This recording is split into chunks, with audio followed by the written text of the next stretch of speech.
একটা আপু কমেন্ট করেছে এটা কিভাবে বানায়।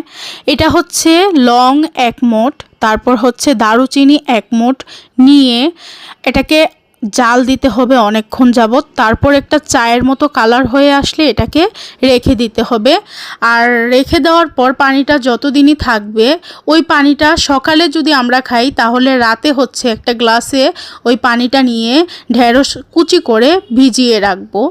তারপর রাখার পর পরদিন সকালে খেয়ে ফেলবো। আর যদি রাতে খাই, খেয়ে আবার সকালবেলা এই পানিটার মধ্যে ঢেঁড়স কুচি করে ভিজিয়ে রাখবো, আবার রাতে খাবো। এভাবে করে আমরা 1 সপ্তাহ খাবো।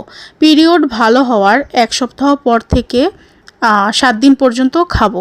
কারোর হচ্ছে 5 দিনে ভালো হয়ে যায়, কারোর 7 দিনে ভালো হয়ে যায়। যার যখনই ভালো হবে সেই দিন থেকে স্টার্ট করবেন, তারপরে 7 দিন খাবেন। আর টিটা সবসময়ই খাওয়া যাবে। তো সবার প্রশ্নের উত্তর দিয়ে দিলাম, সবাই ভিডিওটা দেখে নেবেন। তো এটা আমিও খাচ্ছি আর কি।